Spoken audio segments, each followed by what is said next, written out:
Assalamualaikum warahmatullahi wabarakatuh. Perkenalkan, nama saya Hidayatul Hakim Katili dengan NIM 4134230014 dari jurusan Matematika dengan program studi S1 Statistika. Pada kesempatan kali ini saya akan mempresentasikan materi dari mata kuliah agama dengan judul materi yaitu konsep bertuhan sebagai determinan dalam pembangunan manusia beriman dan bertakwa kepada Allah Subhanahu wa taala yang bersumber dari Al-Qur'an dan Sunnah. Sebelumnya, ajaran Islam tentang bertuhan bersumber dari Al-Qur'an dan As-Sunnah sebagai sumber utama ajaran Islam.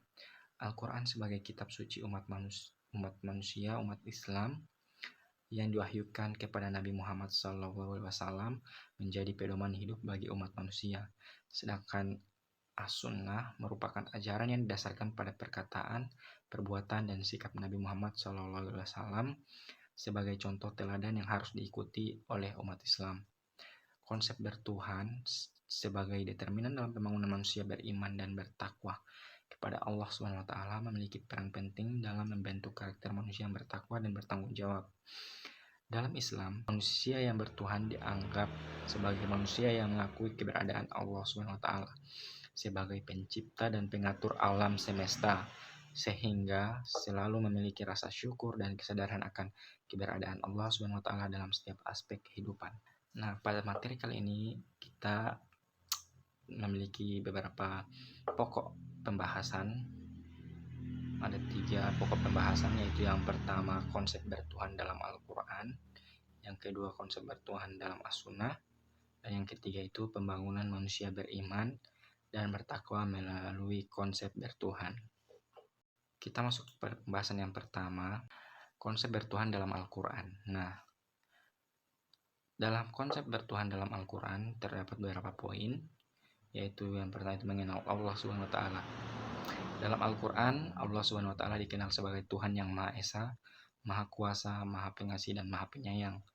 Allah SWT adalah satu-satunya Tuhan yang harus disembah dan dijadikan tempat bertuhan.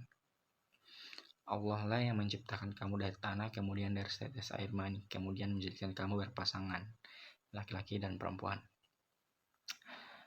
Poin yang kedua itu yaitu tawakal kepada Allah SWT. Tawakal kepada Allah SWT adalah suatu sikap atau keyakinan bahwa segala sesuatu yang terjadi dalam hidup manusia telah ditentukan oleh Allah SWT, dan manusia harus percaya bahwa apa yang terjadi adalah yang terbaik bagi dirinya. Tawakal juga mengandung arti bahwa manusia harus bertindak dengan ikhtiar atau usaha. Namun pada akhirnya hasil dari usaha tersebut diserahkan sepenuhnya kepada Allah SWT. Kemudian iman dan takwa.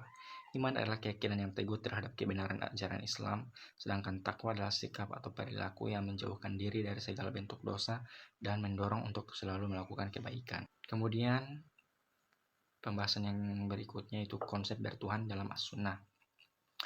Terdapat 2 poin dalam konsep bertuhan dalam As-Sunnah, yaitu yang pertama doa dan zikir. Doa dan zikir adalah 2 cara yang dianjurkan dalam As-Sunnah untuk memperkuat hubungan dengan Allah SWT dan meningkatkan rasa bertuhan kepadanya. Doa dan zikir merupakan sarana untuk mengungkapkan kebutuhan dan permohonan kepada Allah SWT serta memperkuat rasa percaya diri dan keyakinan dalam hidup. Kemudian yang kedua itu yaitu ihsan. Ihsan adalah suatu konsep dalam As-Sunnah yang mengajarkan untuk selalu melakukan yang terbaik dalam segala hal, termasuk dalam hubungan dengan Allah SWT. Ihsan melibatkan rasa bertuhan yang kuat kepada Allah SWT, sehingga manusia selalu berusaha untuk melakukan yang terbaik untuk meraih kebahagiaan dunia dan akhirat. Kemudian pembahasan yang ketiga yaitu pembangunan manusia beriman dan bertakwa melalui konsep bertuhan. Konsep bertuhan memiliki peran penting dalam pembangunan manusia beriman dan bertakwa. Dengan memiliki rasa bertuhan yang kuat kepada Allah SWT, manusia dapat mencapai kebahagiaan dunia dan akhirat serta memiliki kekuatan dalam menghadapi cobaan dan tantangan hidup. Pembangunan manusia beriman dan bertakwa melalui konsep bertuhan dapat dilakukan melalui beberapa cara, antara lain yaitu yang pertama, meningkatkan pengetahuan tentang Islam. Pengetahuan tentang Islam dapat diperoleh melalui pembelajarannya secara formal atau informal seperti mengikuti kajian atau mengaji bersama.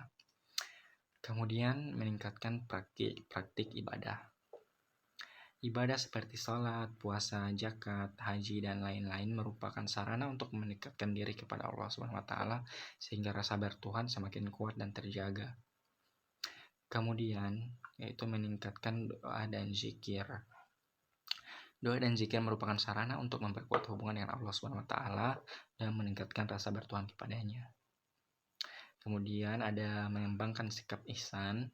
Ihsan melibatkan rasa bertuhan yang kuat kepada Allah SWT sehingga manusia selalu berusaha untuk melakukan yang terbaik dalam meraih kebahagiaan dunia dan akhirat. Dan kemudian yang terakhir yaitu meningkatkan kualitas hidup. Meningkatkan kualitas hidup melalui pembangunan diri dan lingkungan seperti kemampuan intelektual, keterampilan, dan moralitas. Memperkuat hubungan antar sesama dapat membantu memperkuat rasa bertuhan kepada Allah SWT.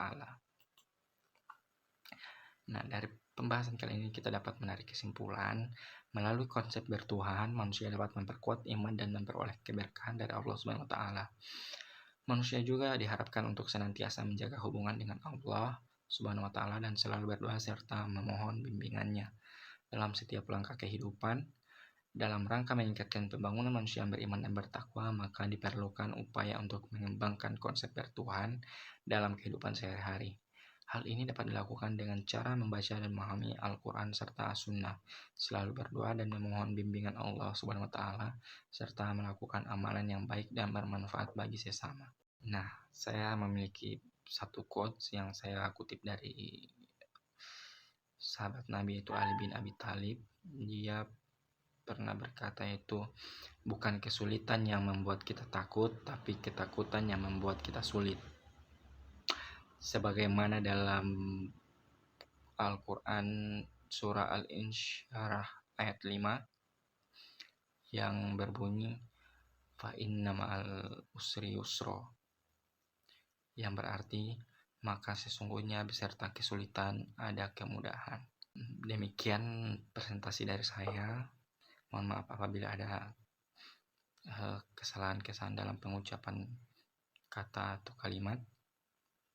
Saya ucapkan terima kasih atas perhatiannya. Wassalamualaikum warahmatullahi wabarakatuh.